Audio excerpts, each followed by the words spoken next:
yang indah dikatakan oleh Syekh Muhammad Mutawalli Sya'rawi, kalau engkau sedang sholat kemudian kepingin cepat-cepat, kita kan kadang kalau wah lagi malas atau banyak urusan sholat, dipercepat sholatnya, bacanya Fatihah aja, tidak pakai surat. Allahu Akbar, Subhana Rabbiyal Azim wa bihamdihi sekali, kalau perlu nggak baca, gadar tumakninah saja kita sudah berpindah. Subhanallah, sami Allah liman hamidah, subhanallah, Allahu Akbar, cepat-cepat. Ketika kita sedang cepat-cepat dalam sholat, maka pikirkan dalam benakmu yang kau inginkan saat ini dan yang kau inginkan di masa mendatang. Itu yang ngabulkan adalah zat yang saat ini kau berada di hadapannya. Kau ini sedang berada di hadapan Allah. Allah itu yang akan memberikan keinginanmu. Kau cepat-cepat untuk apa? Karena ada pedagang yang ngasih kau rezeki saat ini ada di hadapanmu. Kalau dia nggak mau, kau nggak dikasih. Kalau dia nggak mau bantu engkau, rezekimu ditutup, yang kau nggak dapat apa-apa. Kau kepingin hidup bahagia, kebahagiaanmu di masa datang ada di tangan Allah Subhanahu wa Ta'ala yang saat ini kau berada di hadapannya. Sekarang kalau kita butuh sama orang, kita butuh bantuan, kita datang ke orang, masa iya kita mau datang, ayo bantu saya cepat, kan tidak mungkin. Yang ada orang itu marah, ini minta bantuan, tidak pakai tata krama, nggak sopan, minta cepat-cepat terus ditinggal. Bantu saya ya, saya punya utang belum saya bayar, terus ditinggal. Kira-kira orang itu mau bantu kita nggak? Gak mau bantu, gak ada tata keramanya, ngomong cepet-cepet habis itu ditinggal. Lah engkau ingin hidup nikmat, hidup bahagia, engkau punya banyak doa, punya banyak permintaan, engkau saat itu sedang berada di hadapan Allah, engkau sholat tuh engkau sedang bermuajah dengan Allah. Lah kau cepet-cepet, lah kau mau tinggalkan cepet-cepet, apa kau tidak merasakan kenikmatannya ketika berhadapan dengan Allah Subhanahu wa Ta'ala? Nah, maka dari itu kita butuh kelezatan dalam ketaatan supaya apa? Ngerasakan nikmat. Orang-orang soleh zaman dahulu ada yang ngaji Quran sehari 5 juz, ada yang 10 juz, ada yang sampai menghatamkan Al-Quran. Kok bisa ya? Karena ngerasakan lezat. Kalau orang sudah ngerasakan lezat, gak ingin berpisah dari ketaatan yang sedang dia lakukan. Ada yang bangun malam sholat sampai 1000 rakaat. Kok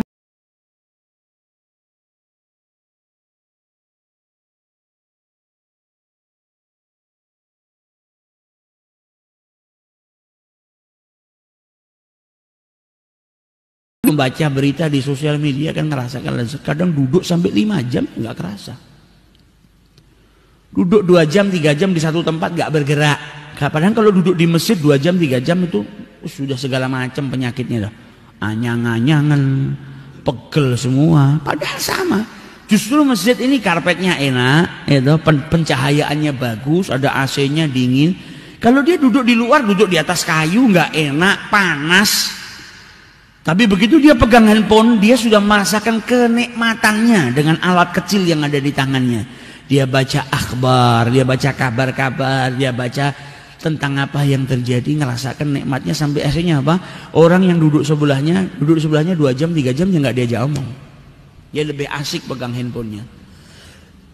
Karena apa? Sudah ngerasakan nikmat, lezat. Ada orang main catur. Main catur itu kadang-kadang sampai 2 jam 3 jam. Kok bisa betah ya? Merasakan nikmatnya. Ada orang main kartu, kok bisa betah ya? Merasakan nikmatnya.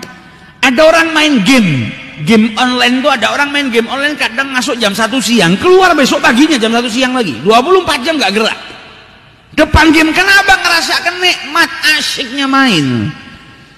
Nah, kita butuh dalam ketaatan ngerasakan nikmatnya, ngerasakan lezatnya supaya apa? Bisa berlama-lamaan dalam ketaatan kepada Allah karena sudah merasakan kenikmatannya.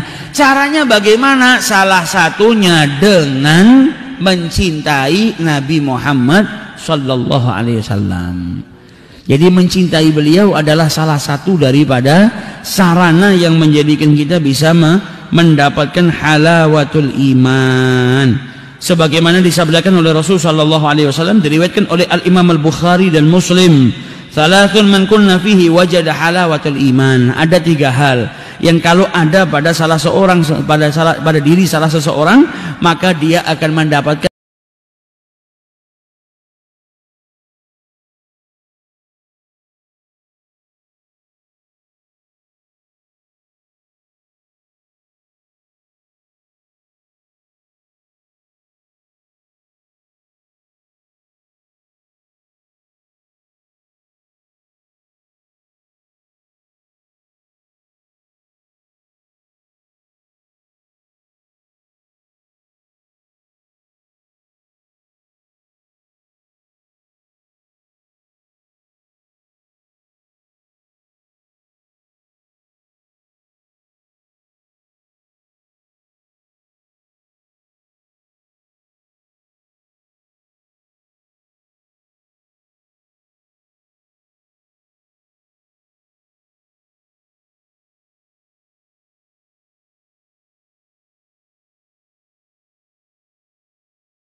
perhatikan ya, ini cuma perumpamaan saja.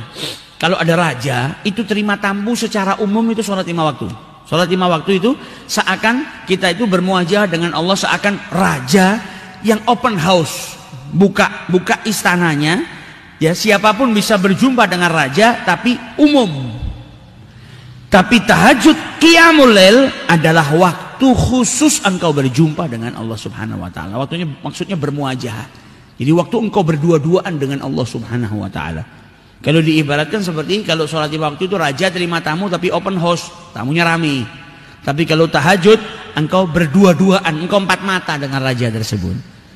Jadi waktu tahajud itu waktu paling indah. Gak ada satu wali Allah diangkat derajatnya oleh Allah menjadi aulia kecuali punya dawam, punya keistiqomahan dalam bangun malam bertahajud. Kalau ada orang yang tidak pernah bangun tahajud, susah dia untuk jadi kekasihnya Allah Subhanahu wa taala. Jadi waktu berdua-duaan. Seperti Uwais Al-Qarani. Uwais Al-Qarani setiap malam dia punya agenda. Malam ini malam sujud. Sudah bangun malam sujud dari mulai awal malam sampai akhir. Sujud sudah. Subhana rabbiyal a'la wa bihamdi. Subhana rabbiyal a'la. Besok malam rukuk ya sudah rukuk sampai datang waktu subuh. Jadi punya agenda. Nah kalau kita nggak punya agenda bangun malam saja kita nggak ada. Lah gimana kita mau jadi hamba yang dekat dengan Allah Subhanahu wa taala? Kadang kita cuma punya niat, nggak punya usaha, pengen ya. Seperti orang-orang itu sholat witir 11 rakaat, sholat bangun malam ngaji Quran. Kita cuma punya keinginan tapi usahanya nggak ada. Ya kalau tanpa usaha sampai kapanpun kita nggak bisa ngamalkan apa yang menjadi keinginan kita.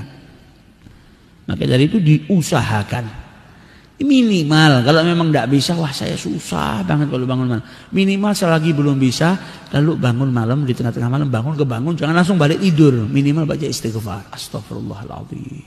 Astaghfirullahaladzim. Jadi kan dicatat sebagai orang yang bangun malam dan beristighfar kepada Allah Subhanahu wa taala. Tidak bisa sholat istighfar. Tidak bisa sholat baca tasbih subhanallah.